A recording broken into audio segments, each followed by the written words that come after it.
nanga Yesu Yondeyo unelakanga Ofana pembeni ya papa Okata makambo nanga. Je vous salue tous au nom de notre Seigneur Jésus-Christ. Amen. J'ose croire que la semaine s'est bien passée pour tout le monde. Amen. Gloire à Dieu. Tendre Père, Papa, nous te disons merci. Papa, merci car tu nous as encore choisi, Papa, être les privilégiés pour écouter ta parole en cet instant. Papa, que seul ton esprit règne en ces lieux. Seul ton esprit prend le contrôle de ces lieux.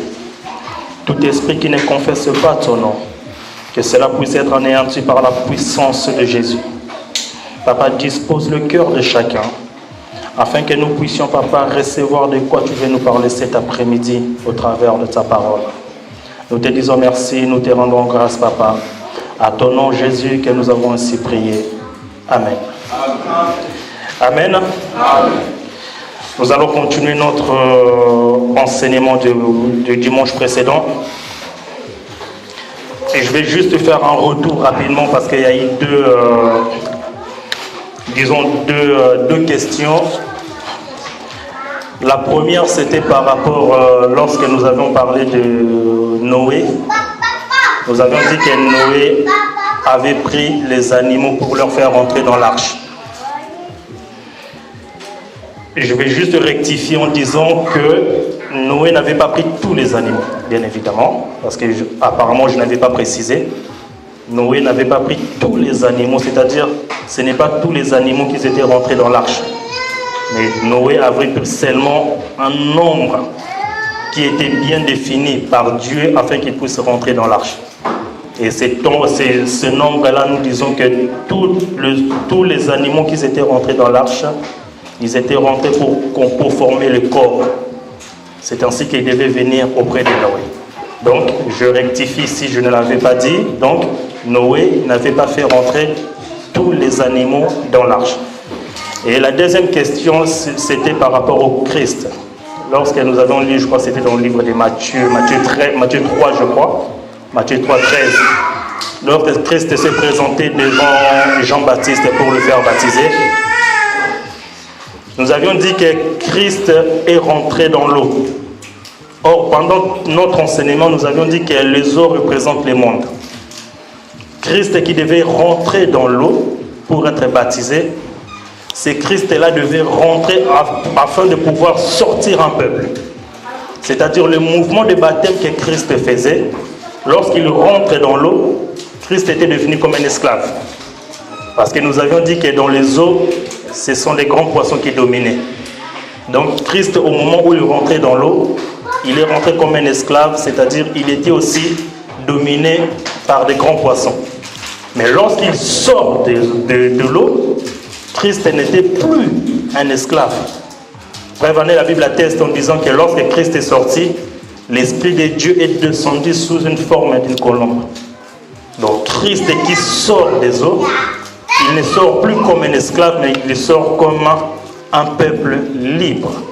C'est ainsi que lorsque nous avions dit dans l'autre passage de Genèse, la Bible dit que Dieu a créé tous les animaux qui se trouvent dans les eaux. Mais lorsque nous sortons des eaux, Dieu a créé seulement un seul oiseau. Donc, dans tous les oiseaux que Dieu a créés, Dieu les a réunis seulement sur un seul corps, qui est un seul oiseau, qui représente notre Seigneur Jésus-Christ. Donc, Christ qui rentre dans les eaux, il est rentré comme un esclave pour faire sortir un peuple. Mais lorsqu'il sort des eaux, il ne sort plus comme un esclave, mais il sort comme un peuple libre. Et donc, nous, aujourd'hui, nous sommes un peuple que Christ était venu prendre dans les eaux afin que nous puissions être un peuple libre. Que Dieu nous bénisse. Frère Gloire, s'il te plaît. Genèse 1er, à partir du 13e verset. Non, à partir du 20e verset jusqu'au verset 23. S'il te plaît. Dieu dit que les eaux produisent en abondance des animaux vivants et que les oiseaux volent sur la terre vers les conduits du ciel. Dieu créa les grands poissons et tous les animaux vivants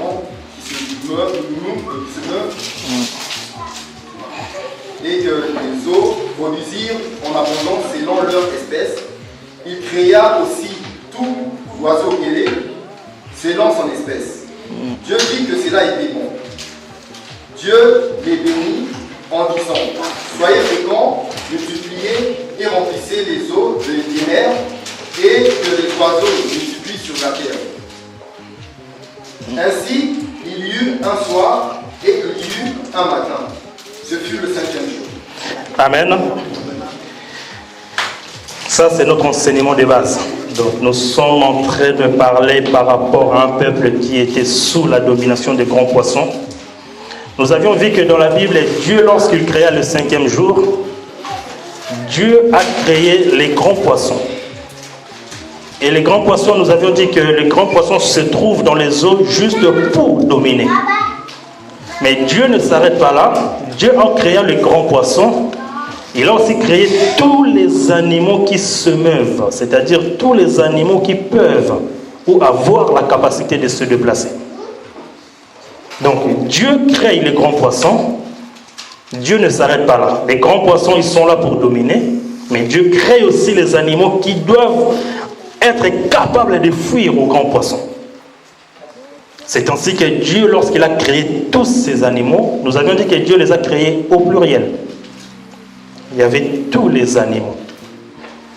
Dieu créa les grands poissons pour dominer et il créa les animaux qui ont la capacité ou qui auront la capacité de se déplacer. Nous avions dit que les animaux qui avaient la capacité de se déplacer, c'était un peuple qui avait la capacité de fuir les grands poissons. Or, ce peuple-là, nous sommes partis en touchant même les enfants d'Israël. Lorsque les enfants d'Israël sortaient de l'Égypte, nous avions vu que l'Égypte représentait les eaux. Les pharaons représentaient les grands poissons qui dominaient sur tous les animaux qui peuvent se déplacer, c'est-à-dire les enfants d'Israël. Or, aussi longtemps que les enfants d'Israël restaient en Égypte, cela veut dire que Pharaon continuait toujours à leur dominer. Ça veut dire que Pharaon prenait toujours l'autorité sur les enfants d'Israël. Mais il fallait que les enfants d'Israël sortent de l'Égypte afin qu'ils puissent devenir un peuple libre. Aussi longtemps que les enfants d'Israël demeuraient en Égypte, malheureusement cela est impossible pour qu'ils puissent devenir un peuple libre. Il fallait qu'ils sortent de l'Égypte. C'est ainsi que la Bible dit tous les animaux vivants qui se meuvent. Donc Dieu créa tous les animaux. Dieu savait déjà que ces animaux-là, ce sont des animaux vivants. Mais lorsque Dieu a créé les grands poissons, la Bible ne nous a pas dit là où Dieu a dit il a créé les grands poissons vivants. Il a créé seulement les grands poissons. Or, nous avons parti plus loin en disant que les grands poissons ne représentent rien d'autre que Satan qui domine ce monde. Parce que Satan, vouloir ou pas, il ne peut jamais avoir la vie. C'est ainsi que lorsque Dieu créa le 5e jour, la Bible nous atteste en nous disant que Dieu n'a pas créé les grands poissons vivants. Et la Bible a dit que Dieu a créé seulement les grands poissons et tous les autres animaux vivants. Dieu fait la différence. Nous sommes sortis de l'Égypte. Nous avions dit qu'aussi longtemps nous ne traversons pas la mer, Pharaon est toujours derrière nous. Il fallait que nous puissions traverser la mer afin que nous puissions vraiment se séparer des pharaons. Mais aussi longtemps nous sommes toujours du même côté. Les enfants d'Israël se sont dit que non, nous sommes sortis de l'Égypte. Nous sommes devenus un peuple libre. Mais en réalité, les enfants d'Israël n'étaient pas encore libres. Parce qu'ils continuaient toujours à fuir Pharaon. Cela veut dire que Pharaon était toujours derrière eux. Et aujourd'hui, malheureusement, nous avions des chrétiens, et les chrétiens qui représentent les enfants d'Israël. La chrétienté n'est pas un titre ou n'est pas un slogan que nous pouvons dire que non, je suis devenu chrétien, ma vie s'arrête là. Non. Nous sommes sortis des eaux, nous disons gloire à Dieu. Mais pour que nous arrivions dans le pays où habitent des géants, c'est tout un parcours à faire. Aujourd'hui, malheureusement, il y a des chrétiens fainéants, si je peux dire ainsi. Nous avions beaucoup de chrétiens fainéants. Or, le royaume des cieux, malheureusement, n'appartient pas du tout aux fainéants. Le royaume des cieux appartient aux guerriers Il faut être un guerrier pour obtenir, pour rentrer justement dans le royaume.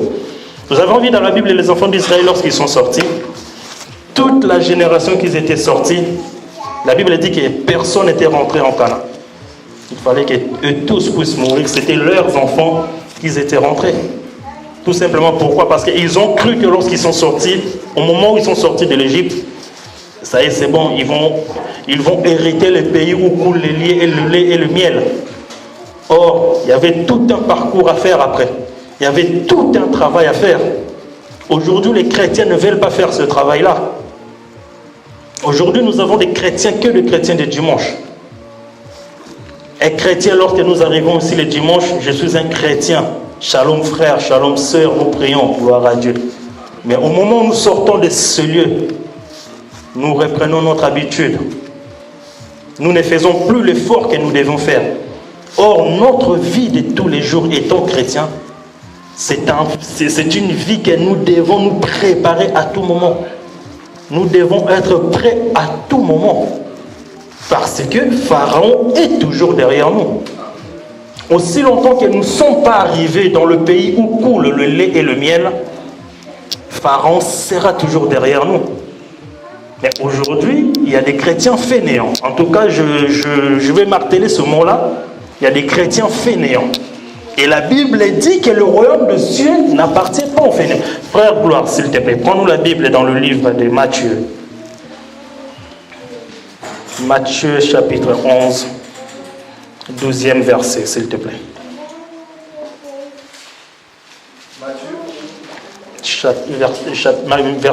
Chapitre 11, verset 12, s'il te plaît.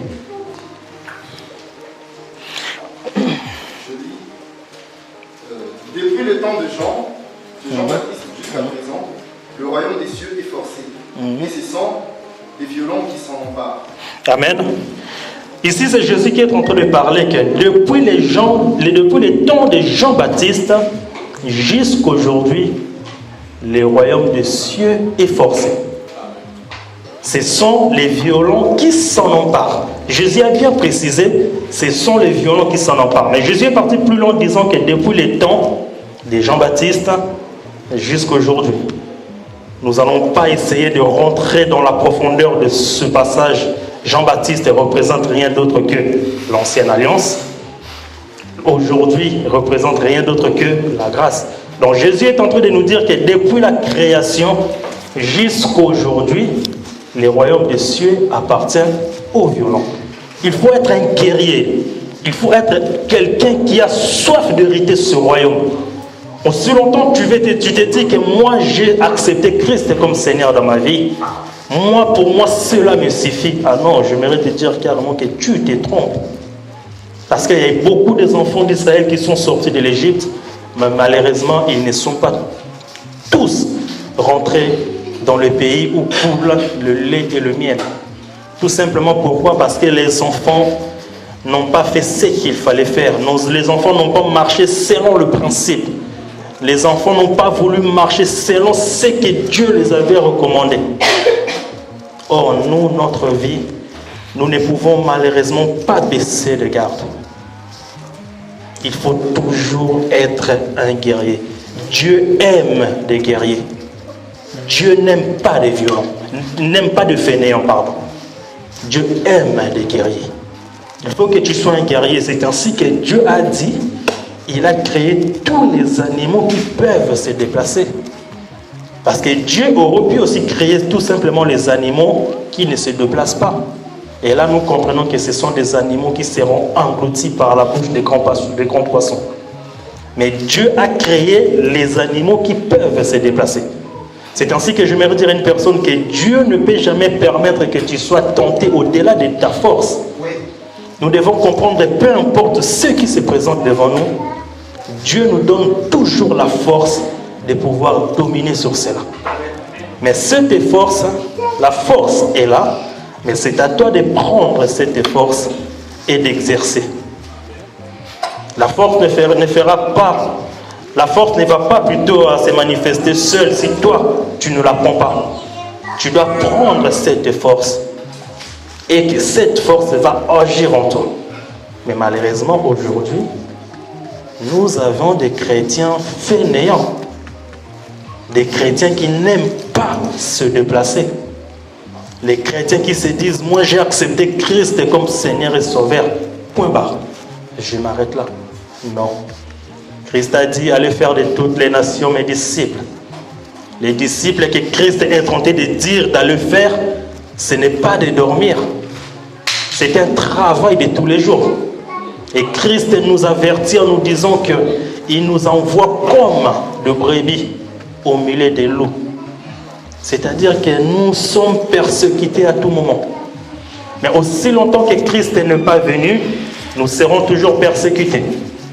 Aussi longtemps que nous ne sommes pas traversés la mer, nous serons toujours persécutés. Il faut que nous puissions passer de l'autre côté, afin que les pharaons qui nous suivaient, afin que les grands poissons qui nous suivaient, afin que Satan qui nous suivait, qu'il puisse être anéanti. Mais ça, malheureusement, nous n'avions pas de chrétiens, nous n'avions pas en tout cas beaucoup de chrétiens qui respectent ce principe-là. En tout cas, j'aimerais vous dire que le royaume des cieux, il faut être un violent, un guerrier pour s'en emparer. Si tu dors, si tu crois que le nom de Jésus dans ta vie, ça s'arrête là, non. Nous avons encore beaucoup de chemin à faire. Christ est venu pour nous baptiser de feu. Il faut que le feu brûle dans ta vie.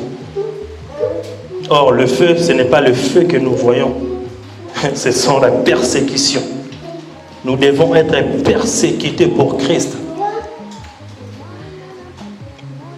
Une personne qui aime la persécution, c'est une personne qui est guerrière. Ce n'est pas un fainéant. Mais malheureusement, il y a des chrétiens qui n'aiment pas la persécution. Il y a des chrétiens qui se disent, moi j'ai un problème, j'appelle mon pasteur, j'appelle mon daddy, et mon daddy va faire le travail. Mais lui-même, Dieu, la Bible dit qu'il nous a donné le pouvoir de marcher sur les serpents, sur les scorpions. Mais il n'y a pas de chrétiens, en tout cas, qui prennent ce pouvoir afin de l'exercer eux-mêmes. Ils courent toujours derrière le pasteur, derrière le docteur. C'est bien, nous disons gloire à Dieu. Mais Dieu t'a donné ce pouvoir-là. Tu as cette capacité d'exercer justement ce passage-là toi-même dans ta vie. Mais pourquoi tu ne le fais pas? C'est tout simplement parce que tu es un fainéant. Tu ne veux pas prendre le temps de prier pour toi-même. Toi, tu veux sortir dehors, tu veux aller prendre un verre, mais pendant que le pasteur a prié pour toi. Et tu te dis que non, lui c'est mon daddy, il est là pour toi, c'est un ministre qui est là pour nous les bergers. Ah non. Non. Le ministre a pour but de perfectionner le corps du Christ. Mais toi, pour ta vie, tu dois te lever toi-même. Ce n'est pas mauvais d'aller voir un disciple, d'aller voir un ministre, pardon. Mais tu dois t'élever toi-même afin que tu puisses avoir la guérison par rapport à ta vie. Ne sois pas en tout cas un chrétien fainéant, parce que les chrétiens fainéants n'hériteront pas le royaume des cieux. En tout cas, les chrétiens fainéants n'hériteront pas du tout le royaume des cieux. Il faut être un chrétien guerrier pour hériter le royaume des cieux. Frère, gloire s'il te plaît. 1 Corinthiens chapitre 9. Ici, en tout cas aujourd'hui, nous allons essayer de... 1 Corinthiens chapitre 9, verset 24 et verset 25, s'il te plaît.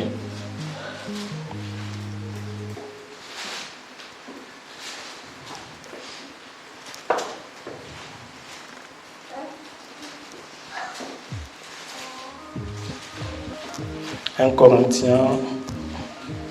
Ne savez-vous pas que ceux qui courent dans les stades courent tous, mais qu'un seul rapporte le prix? Courez de manière à le remporter. Tous ceux qui combattent s'imposent toute espèce d'abstinence et ils le font pour obtenir une couronne corruptible.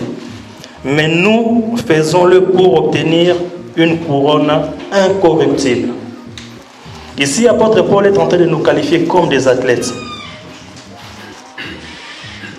Un athlète doit savoir c'est donner des principes. Si tu veux être un grand, tu veux gagner des trophées, tu dois savoir mettre des principes dans ta vie. Ici, l'apôtre Paul est en train de dire que nous courons tous pour obtenir une couronne. Bon, nous n'allons pas toucher une couronne corruptible, mais nous parlons de couronne incorruptible. Mais quel athlète peut obtenir une couronne s'il ne court pas? Or, le travail que l'athlète est en train de faire, justement, c'est un travail qui se donne à fond afin d'obtenir ce qui est le prix. Et nous, notre prix, c'est le royaume. Mais si nous sommes des athlètes fainéants, nous ne pouvons obtenir cette couronne, parce que cette couronne est réservée que pour des athlètes qui sont déterminés. Un athlète qui n'est pas déterminé ne peut malheureusement pas obtenir une couronne. Tu dois être l'athlète bien déterminé afin que tu puisses obtenir justement cette couronne. Mais malheureusement, parmi nous les chrétiens, nous avions beaucoup d'athlètes qui ne sont pas du tout déterminés à obtenir une couronne. Ils se disent que moi je me suis inscrit dans ce sport, j'ai ma licence, ça y est, c'est bon, je m'arrête là. J'ai de l'argent qui rentre, ça y est, c'est bon, je m'arrête là. Les trophées, cela ne me regarde pas. Ah non. Un athlète doit obtenir des trophées. Et la couronne la plus importante, c'est lorsque tu te donnes à fond. Je peux donner l'exemple. On le voit pour les joueurs de football, par exemple. Ils courent pendant toute l'année. Mais le plus grand, lorsqu'ils courent, ils pensent toujours au ballon d'or. Parce qu'ils savent qu'à la fin, j'aurai une couronne qui dépasse toutes les couronnes. Et nous, les chrétiens, nous devons être pareils. Nous courons afin d'obtenir une couronne. Mais cette couronne, malheureusement, nous ne pouvons l'obtenir si nous sommes des athlètes fainéants. Nous devons faire le déplacement. Nous devons faire un travail qui est déterminé, qui est défini par rapport à ce que nous voulons faire. L'apôtre Paul est en train de dire qu'il traite son corps durement. Pourquoi l'apôtre Paul traite son corps durement? C'est tout simplement justement pour ne pas se laisser distraire par son corps. Or, nous aujourd'hui, nous avions des athlètes, nous avions des chrétiens distraits, qui se laissent distraire par leur corps, par les désirs charnels. Or, la Bible dit que les désirs charnels sont contraires à celles de l'esprit. Nous, étant enfants de Dieu, nous ne pouvons pas vivre, selon le désir charnel. Nous devons toujours fixer notre regard auprès de notre Seigneur, afin que nous puissions faire ce que le Seigneur nous recommande. Malheureusement, nous avions des chrétiens fainéants qui ne veulent pas se déplacer, qui ne savent pas que Pharaon est toujours derrière nous. Donc, encore une fois, aussi longtemps que nous ne sommes pas passés de l'autre côté, Pharaon sera toujours derrière nous en train de nous suivre. Et Pharaon ne te lâchera pas aussi longtemps qu'il ne t'a pas obtenu. Et toi, de ton côté, si tu ne fais pas l'effort de passer de l'autre côté, en tout cas, tu seras englouti par le grand poisson. Or, l'engloutissement du grand poisson, ça sera pour l'éternité. Nous devons nous fortifier étant chrétiens. Il y a des chrétiens faibles et il y a des chrétiens forts, nous les savons. Mais étant chrétien, lorsque tu sais déjà d'où tu viens, c'était un lieu où tu étais en captivité et tu es sorti, mais tu dois marcher pour aller dans un lieu où tu auras la liberté. Tu dois continuer à marcher. Et nous les chrétiens, nous avions cette mission-là tous les jours. Notre vie doit être une vie exemplaire. En tout cas, doit être une vie exemplaire. Nous avions des chrétiens depuis que tu le connaissais, il était en Égypte, il avait les mêmes habitudes. Il est sorti de l'Égypte, il a toujours les mêmes habitudes. Or, si tu sors de l'Égypte, tu ne peux plus avoir les mêmes habitudes parce que les enfants d'Israël, au moment où ils sont sortis de l'Égypte, ils ne se considéraient plus étant esclaves. Mais toi, tu étais en Égypte étant esclave, tu sors de l'Égypte, tu sors de l'Égypte, tu es toujours l'esclave. Nous avions des chrétiens que leur comportement ne changeait pas. Ils ont fait des années dans la chrétienté, mais leur vie ne change pas. Tout simplement pourquoi? Parce qu'ils ne veulent pas faire l'effort. Ils ne veulent pas courir. Ils croient que non, moi j'ai accepté Christ et ma vie ne s'arrête là. Non. Christ nous demande de produire les fruits dignes. Or, toi tu es sorti de l'Égypte, mais tes fruits ne sont pas dignes. Quel chrétien es-tu? Es-tu un chrétien du dimanche? Un chrétien qui accepte de se déplacer? Ou un chrétien qui se contemple d'un titre de chrétienté? Nous devons savoir que notre vie ici sur la terre est une vie de combat. Et encore plus pour nous qui avons accepté Christ. Pour nous qui faisons l'effort de marcher selon ce que Christ nous recommande, nous aurons des combats tous les jours. Nous aurons des combats tous les jours. C'est ainsi que Christ lui-même nous a prévenus par rapport à cela, que nous sommes de brebis au milieu de loups. Frère Gloire, s'il te plaît. Prends-nous la Bible dans le livre de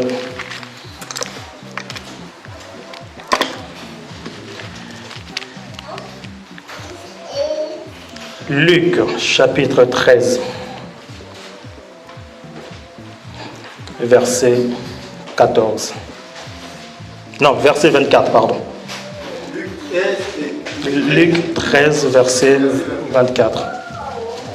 Efforcez-vous d'entrer par la porte étroite, car, je vous le dis, beaucoup chercheront à entrer et ne pourront pas. Merci. Non, c'est bon.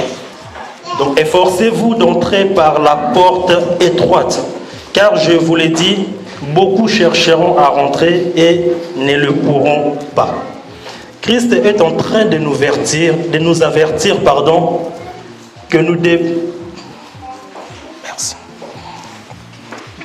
devons rentrer par la porte qui est étroite. Or, une porte qui est étroite, pour rentrer là-bas, cela demande des gymnastiques. Cela demande des efforts pour rentrer dans une porte qui est étroite. La porte qui est là, c'est une porte qui n'est pas étroite. Nous avons la possibilité de rentrer facilement, de sortir facilement. Mais lorsque vous arrivez dans des pièces où il y a des portes, la porte, le point le plus haut fait par exemple 1,80 m, le point le plus bas fait par exemple 1 mètre. Pour que tu passes là, tu dois faire des mouvements de physique, des efforts pour passer. C'est ainsi que Christ est en train de nous avertir que efforcez-vous d'entrer dans une porte étroite. Parce que beaucoup voudrions rentrer. C'est ainsi que beaucoup des enfants d'Israël sont sortis. Mais malheureusement, il n'y en a pas beaucoup qui sont rentrés en Canaan. Et beaucoup voudrions rentrer, mais ils ne pourront pas, tout simplement pourquoi? Parce que leur corps n'est pas souple pour faire de physique, pour faire des gymnases ou des gymnastiques ou des mouvements afin de pouvoir passer cette porte. Donc c'est une porte que nous tous, nous ne pouvons passer pour passer de l'autre côté. Pour que tu arrives à passer cette porte, tu dois commencer à faire des entraînements. Afin que lorsque tu te présenteras devant cette porte, que ton corps soit souple afin de pouvoir passer. Si ton corps n'est pas souple, en tout cas, tu ne passeras pas. Mais j'aimerais dire à une personne que les efforts que tu feras finira par payer. Ça, c'est ce qui est merveilleux. Parce que tu fais des efforts pour passer sur une porte qui est étroite. Mais ces efforts ne resteront pas en vain. Ça sera des efforts payants parce que à la fin, quelqu'un verra que non, tu as fait tellement des efforts, et moi maintenant, il faut que je parle de toi auprès du roi. Parce que si tu ne fais pas ces efforts-là, personne ne parlera de toi auprès du roi. Tu dois faire des efforts afin que quelqu'un puisse parler de toi auprès du roi. Aussi longtemps que nous restons des chrétiens fainéants, les chrétiens qui ne veulent pas faire des efforts, malheureusement, il n'y aura personne qui pourra nous témoigner auprès du roi. Fais-toi des efforts, fais-toi violence, et tu auras quelqu'un qui témoignera pour toi. Frère Gloire, s'il te plaît, nous aurons beaucoup de lectures et des explications en même temps. 1 Samuel chapitre 16.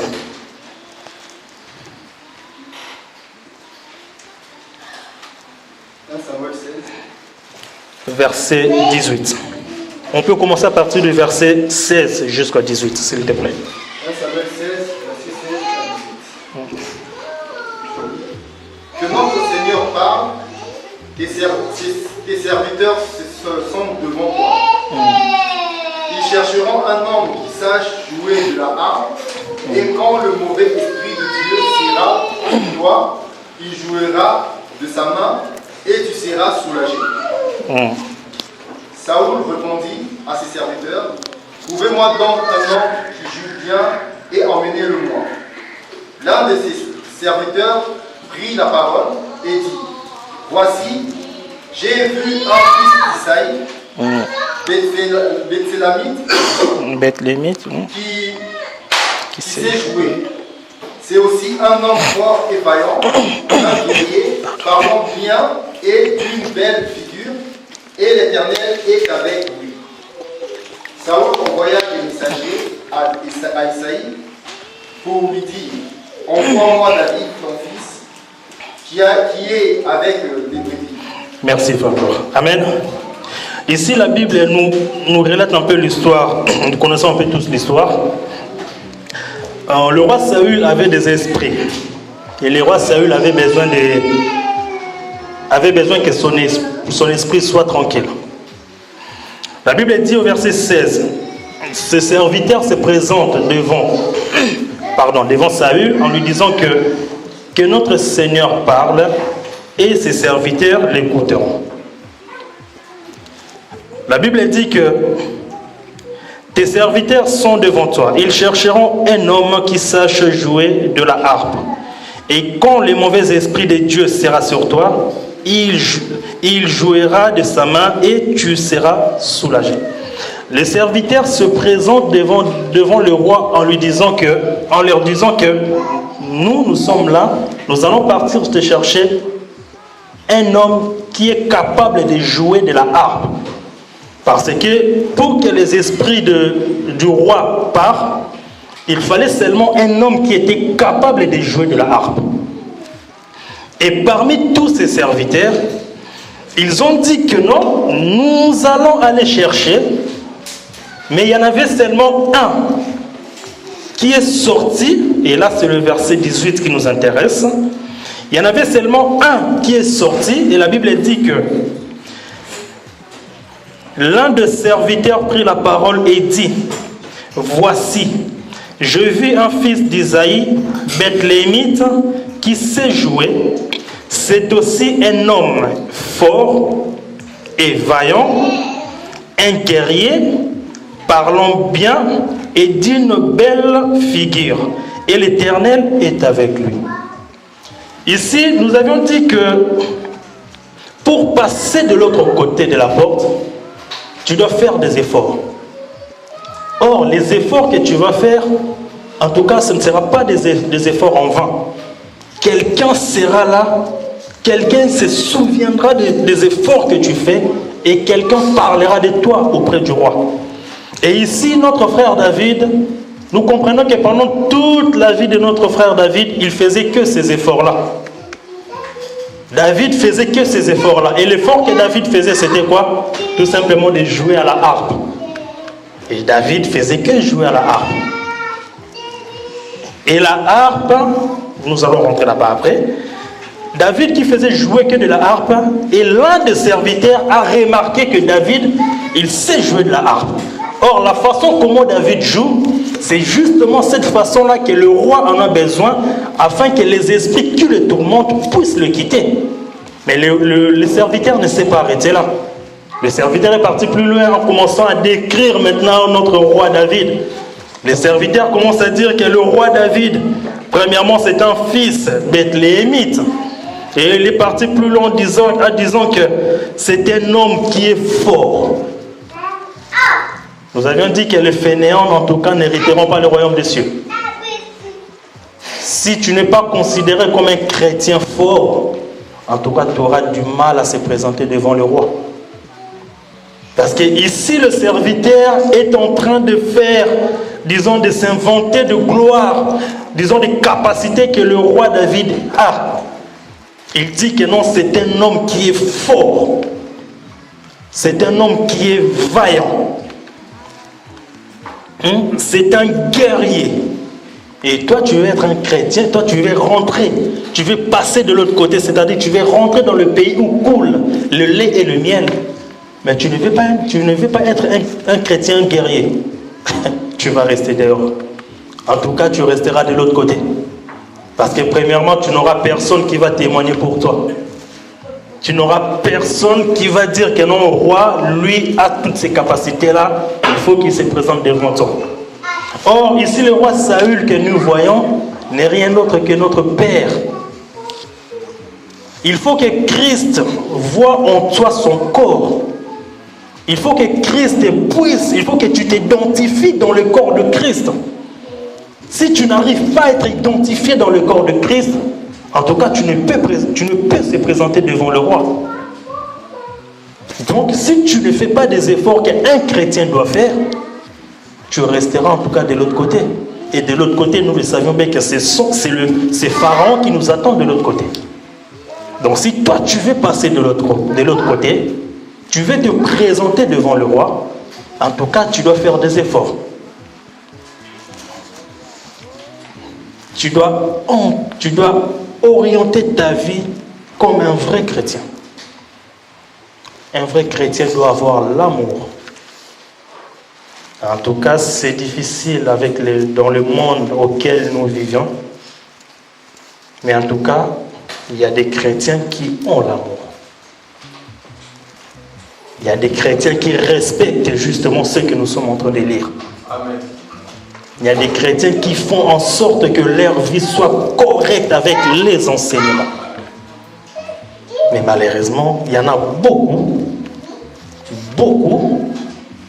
qui ne font pas en sorte que leur vie soit correcte ou soit cohérente avec les Écritures. Et ça, malheureusement, étant un chrétien, tu es en train de perdre. Premièrement, tu perds ton temps pour rien. Parce que si tu fais semblant comme un chrétien semblanté, c'est mieux fais ta vie dehors. Comme ça, on le saura. On va savoir que lui n'est pas un chrétien. Il mène sa vie comme il le veut. Mais si tu veux être un chrétien, ta vie, tu ne peux plus la mener comme tu veux. Ta vie doit être identique à la vie de Christ. C'est ainsi qu'un disciple témoignera pour toi. Aussi longtemps que ta vie n'est pas correcte avec Christ, quel est ce serviteur qui aura la capacité de se présenter devant toi pour dire que le roi, lui, a toutes ces capacités alors que tu ne les as pas. Tu te présenteras devant le roi commencera à te poser des questions, tu vas commencer à regarder partout. Non, tu dois posséder toutes ces qualités-là afin que tu puisses être digne de se présenter devant le roi. Nous avons vu la Bible nous a dit que le serviteur, vraiment ce serviteur, il était sûr de qualité du roi David. C'est ainsi qu'il s'est permis de se présenter devant le roi afin que le roi puisse justement demander qu'on le ramène le roi David. Ces passages, j'avais envie de rentrer dans ce passage-là, commencer maintenant à présenter détail par détail. Mais nous allons continuer. Un jour, si Dieu nous fait grâce, on en parlera sur 1 Samuel 16, 18, parce que c'est encore un autre enseignement qui se cache là-bas. Vraiment, c'est quelque chose de très grand. Mais en tout cas, nous devons savoir que nous, étant chrétiens, notre vie ne se limite pas à être appelé chrétien. Un chrétien, nous avons vu dans la Bible, lorsque les gens ont vu les disciples, ils ont dit que eux, ce sont des chrétiens, tout simplement parce qu'ils ont vu en eux l'image de Christ. Et nous, notre vie devait être aussi à l'image de Christ. Christ a dit aimez vos ennemis. En tout cas, nous avions des chrétiens. Nous avions des chrétiens. Il était en Égypte. En tout cas, ces chrétiens-là ne partageaient pas. Ces chrétiens-là ne partageaient pas. Comme on dit à Kabarate. Et ces chrétiens-là est venu. Il est sorti de l'Égypte. Et jusqu'aujourd'hui, ces chrétiens-là ne cabatent toujours pas. Donc, ces chrétiens-là a toujours la même identité qu'il avait en Égypte. Il est sorti de l'Égypte. Ces chrétiens-là restent toujours pareils. Nous connaissons des chrétiens rancuniers. Il était rancunier en Égypte. En tout cas, là-bas, nous n'allons pas te juger. Parce que tu étais en Égypte, tu étais rancunier. Oui, ça fait partie de ce monde-là. Mais tu sors de l'Égypte. En tout cas, tu ne peux plus être rancunier. Mais nous avions des chrétiens qui se disent chrétiens. Il y en a même d'autres qui se disent serviteurs. Mais non, ce sont des rancuniers. On se pose des questions. Es-tu un chrétien ou pas? Ou tu sais exactement qu'est-ce que cela veut dire le mot chrétienté? Il y a des chrétiens qui pensent qu'être un chrétien, c'est seulement un slogan. On m'appelle un chrétien, j'ai l'identité chrétienne. Ils pensent que cela suffit. Non. Être un chrétien demande beaucoup d'efforts. Christ est en train de dire que tous ceux qui veulent me suivre doivent porter leur croix. Mais Christ a précisé que moi je suis devant et vous devez porter la croix derrière moi. C'est-à-dire moi Christ, si je portais la croix, vous devez aussi porter la croix. Mais il y a des chrétiens aujourd'hui qui ne veulent pas porter la croix. Il y a des chrétiens qui se disent que Christ a tout accompli sur la croix. Christ a jeûné 40 jours, 40 nuits. Pour moi, ça suffit. Je n'ai pas besoin de porter la croix parce que Christ a dit que tout est accompli. Je ne vais pas porter la croix. Non. Nous devons porter la croix tous les jours. Or, la croix que nous portons n'est rien d'autre que les efforts que nous sommes en train de fournir pour arriver à la destination. Aussi longtemps que nous ne faisons pas ces efforts, nous aurons la difficulté ou nous aurons du mal à se présenter devant notre roi. Tu auras du mal à trouver un serviteur qui se permettra de se présenter devant le roi pour témoigner de tes qualités, pour témoigner de qui est réellement ce chrétien. En tout cas, nous devons avoir quelqu'un qui est là pour nous témoigner auprès du roi. Apôtre Paul, je crois qu'il est en train de dire ça, je crois que c'est dans le livre des Romains, que Christ intercède pour nous auprès du roi. Mais Christ qui intercède pour nous. Pensez-vous que Christ intercède pour le titre chrétien ou Christ intercède pour la personne qui a les qualités du roi David? Tu dois avoir des qualités du roi David afin que Christ puisse intercéder pour toi. Or, Christ n'est rien d'autre que le serviteur qui intercédait pour David auprès du roi Saül. Donc, si tu n'as pas un serviteur qui intercède pour toi, en tout cas, tu ne peux se présenter devant le roi. Et en tout cas, ta bénédiction, tu ne peux malheureusement pas la saisir. Frère, gloire, s'il te plaît. On est dans le livre de Genèse, chapitre 27.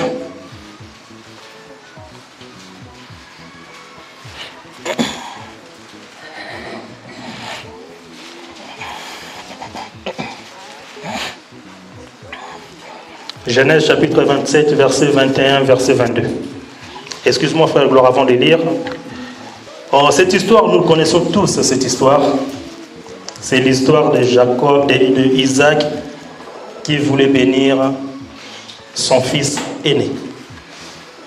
Nous n'allons pas lire tout le chapitre pour manque de temps, mais on va juste lire justement les versets 21 et le verset 22, s'il te plaît. Isaac dit à Jacob, approche donc et je te touche, mon fils, pour savoir si tu es fils d'Ésaü, et si tu es mon fils d'Ésaü ou non. Jacob s'approcha d'Isaac, son père, qui le toucha et dit, la voix est la voix de Jacob, mais les mains sont les mains d'Ésaü. Amen. Cette histoire, nous le connaissons tous. Isaac était devenu vieux. Isaac, il fallait qu'il puisse bénir son fils aîné. Isaac appela son fils aîné en lui disant, viens mon fils, prends tes armes, va tuer un gibier, fais-moi un mets afin que je puisse manger avant de mourir pour que je puisse te bénir. Mais au moment où Isaac parlait à Ésaü, et Rebecca était à côté. Et Rebecca a tout entendu, et Rebecca a pris toutes les paroles du père, a ramené ça à Jacob. Rebecca, par contre, il n'a pas dit à Ésaü à Jacob que ton père a dit à ton fils va chercher un gibier. Non. Rebecca, par contre, a dit à Jacob que ton père a dit va me prendre deux taureaux. Rebecca, qui savait exactement ce que le père voulait dire, il a donné tous ses ordres à Jacob. Jacob est parti, il a ramené, il a fait tout ce que la mère lui avait dit. Au moment où Jacob se présente devant Isaac, la première des choses, Isaac dit que approche-toi mon fils pour savoir si tu es vraiment mon fils Ésaü ou pas. Parce que Isaac entendait la voix. Il a demandé qu'on lui fasse à manger. On lui a fait à manger. Mais avant qu'il mange la nourriture, Isaac devait être sûr si la personne qui lui a ramené cette nourriture est bel et bien la personne qui lui avait ordonné de lui ramener cette nourriture. Isaac demande à son fils Jacob, approche. Son fils s'approcha. La Bible dit que Isaac dit à Jacob, approche donc et que je te touche, mon fils, pour savoir si tu es mon fils Ésaü ou pas. Isaac ne voyait plus. Isaac pouvait seulement savoir si c'était son fils en le touchant. Au 22, la Bible dit que Jacob s'approcha d'Isaac, son père, qui le toucha et dit, là c'est Isaac qui parle. Isaac dit, la voix est la voix de Jacob, mais les mains sont les mains d'Ésaü. Par là, nous sommes en train de comprendre que Isaac ne pouvait pas bénir Jacob si Jacob n'avait pas le corps d'Ésaü. Or, Ésaü a le corps. Le père doit s'identifier dans le corps de son fils. Pour que le père puisse te bénir, il doit reconnaître que ce corps est le corps de son fils. Nous étant chrétiens, nous sommes l'église qui forme le corps du Christ. Si c'est un corps qui est tacheté, en tout cas le père ne le bénira pas. Il faut que tu puisses être un membre qui est sans tache pour que tu fasses partie de ce corps du Christ. Et Isaac qui va toucher Jacob pour vérifier si c'est bel et bien son fils, devait toucher le corps. Et Isaac, en touchant le corps, il a vu que le corps c'était bel et bien le corps de son fils. Mais Isaac ne s'est pas arrêté là. Isaac a dit que non, je touche, je vois le corps, je sens le corps de mon fils, mais la voix, c'est la voix de mon fils Jacob. La Bible dit dans le livre de Jean, je vais le lire, Jean chapitre 6, verset 53. Jésus leur dit, en vérité, je vous l'ai dit, si vous ne mangez la chair du Fils de l'homme, et si vous ne buvez son sang, vous n'avez point la vie en vous. Donc, pour que Jacob puisse avoir la vie, c'est-à-dire la bénédiction du Père, il fallait que Jacob puisse avoir le corps de son frère. Or, le corps de son frère n'est rien d'autre que l'Église que nous sommes. Nous sommes le corps du Christ, sur lequel le Père nous regarde. Pour que le Père te donne la vie, tu dois manger ce corps. Car ce corps, lorsque tu le manges, tu auras la vie. Lorsque tu manges ce corps, tu seras maintenant identifié de ce corps. C'est-à-dire partout où tu marches, au lieu qu'on te voit, mais on ne te verra plus, on va commencer à voir que ce corps. C'est ainsi qu'Isaac n'a pas vu Jacob, mais Isaac a reconnu que ça, c'est mon fils Ésaü. Alors que c'était Jacob. Nous devons porter le corps de notre Seigneur. Nous devons manger le corps de notre Seigneur afin que tout ce que nous demanderons au Père, que cela soit exaucé. Parce que Christ nous a dit, nous devons manger son corps. Nous devons boire son sang. Et toute personne qui mangera son corps, tout ce que vous demanderez, Jésus est en train de dire ça dans le livre de Jean 14, 13. La Bible dit que tout ce que vous demanderez en mon nom, je le ferai afin que le Père soit glorifié dans le Fils. Nous allons demander toutes choses. Or, la chose que Jacob avait seulement besoin de demander au Père, c'était seulement la bénédiction. Jacob n'avait besoin de rien d'autre si ce n'est que la bénédiction que le Père pouvait donner à son fils. Or, nous savions tous que la bénédiction, c'est la vie. Donc, Jacob avait le corps de son frère, mais Jacob, le père, devait entendre aussi la voix de son fils, parce qu'il en avait deux. Il a reconnu d'abord le frère par le corps, mais il a aussi reconnu que ça, c'est la voix de mon fils. La Bible dit dans le livre de Romains chapitre 10, verset 17, « Ainsi la foi vient de ce qu'on entend, et ce qu'on entend vient de la parole du Christ. » Nous disons que Christ est lui-même Dieu. Christ, Jésus s'est identifié. Jésus est l'identique au Père parce que c'est lui qui a vu le Fils, a vu le Père. La foi vient de ce qu'on entend. Ce qu'on entend vient de la parole de Dieu. Nous comprenons que Isaac avait besoin d'entendre sa propre voix chez Jacob. Nous disons que la voix de Jacob était exactement pareille avec la voix de lui-même Isaac. Parce que si Isaac n'avait pas entendu la voix de Jacob, n'avait pas compris que ça, ce n'est pas la voix de mon fils, en tout cas, Jacob n'allait pas être béni.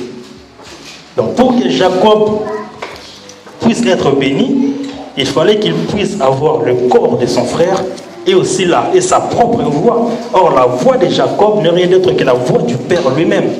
C'est ainsi qu'il y a des chrétiens qui aiment avoir le corps d'Ésaü, mais ils ne veulent pas avoir la voix de Jacob. Or, un chrétien doit avoir le corps et la voix. C'est ainsi que nous marcherons selon l'enseignement. C'est ainsi que nous marcherons avec l'enseignement de Christ. Un chrétien qui n'a pas... Nous connaissons l'histoire de cette femme. Je crois que c'est dans le livre d'Ésaïe, je crois. Cette femme où ils se sont présentés devant le mari en lui disant que non, fais-nous seulement porter... On connaît un peu tous l'histoire. En fait, les femmes se sont présentées devant le mâle, devant l'homme en lui disant que fais-nous seulement porter ton nom. Fais-nous seulement porter ton nom. Ce qu'il y a à manger, nous mangerons nous-mêmes. Mais toi, fais-nous seulement porter ton nom. Or, le nom que le femme a demandé, c'était rien d'autre que le corps. Mais tu dois manger aussi le pain. Or, le pain n'est rien d'autre que la vie. Car la vie, c'est la parole de Dieu. Un chrétien doit marcher avec le corps, c'est-à-dire doit avoir le corps et la voix de Dieu. C'est ainsi que tu seras béni. Si tu n'as pas toutes ces qualités-là, en tout cas, ça sera impossible pour que Dieu puisse te bénir. Nous devons faire l'effort. Nous devons marcher selon la parole. Nous devons persévérer dans la parole. C'est ainsi que nous passerons de l'autre côté. C'est ainsi que nous allons nous séparer avec Pharaon. Et c'est ainsi que nous arriverons dans le pays où coule le lait et le miel. Que Dieu puisse nous bénir.